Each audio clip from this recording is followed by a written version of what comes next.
શ્રીમદ્ ભગવદ ગીતા અધ્યાય 3 શ્લોક 10 સહેગ્યા પ્રજા સૃષ્ટવા પુરોવાચ પ્રજાપતિ અનેન પ્રસ્વિષ્ય ધ્વમેશ્વોત્સ્ત્વેષ્ટ કામધુક।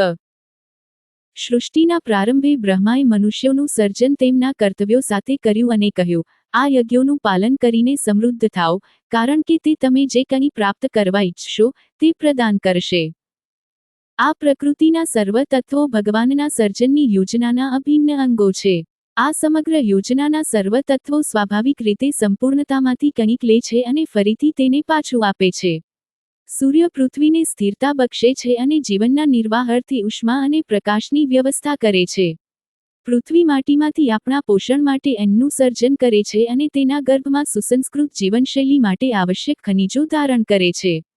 વાયુ આપણા શરીરમાં જીવનશક્તિનો સંચાર કરે છે અને ધ્વનિ શક્તિના પ્રસારણને શક્ય બનાવે છે। આપણે મનુષ્યો પણ ભગવાનના સર્જનની સમગ્ર યોજનાનું અભિન્ન અંગ છીએ। જે વાયુ આપણે શ્વસીએ છીએ, ધરતી જેના પર આપણે ચાલીએ છીએ, જે જળ આપણે પીએ છીએ, પ્રકાશ જે આપણા દિવસને અજવાળે છે, આ સર્વ સૃષ્ટિએ આપણને આપેલી બક્ષિસો છે। જે રીતે આપણે નિર્વાહ અર્થે આ સર્વ ઉપહારોનો ઉપયોગ કરીએ છીએ તે રીતે તે અભિન્ન યોજના પ્રત્યે આપણી પણ કેટલીક ફરજો છે। શ્રીકૃષ્ણ કહે છે કે ભગવાનની સેવા કરવા માટે આપણે આપણા નિયત કાર્યોના પાલન દ્વારા પ્રકૃતિની સર્જનાત્મક શક્તિઓમાં ભાગ લેવા માટે કૃતજ્ઞ છીએ। તેઓ આપણી પાસે એવા યજ્ઞની અપેક્ષા રાખે છે। અહીં હાથનું ઉદાહરણ યથાર્થ રીતે લાગુ પડે છે। તે શરીરનો અભિન્ન ભાગ છે। તે તેનું પોષણ, રક્ત, પ્રાણવાયુ, પોષકદ્રવ્યો વગેરે શરીરમાંથી મેળવે છે અને વળતર રૂપે તે શરીર માટે આવશ્યક કાર્યો કરે છે।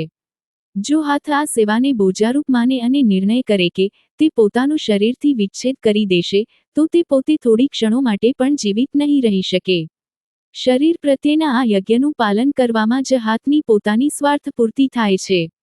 બરાબર આવી જ રીતે આપણે જીવાત્માઓ પરમાત્માના અતિ સૂક્ષ્મ અંશો છીએ અને આપણા બધાની આ ભવ્ય યોજનામાં એક ચોક્કસ ભૂમિકા રહેલી છે।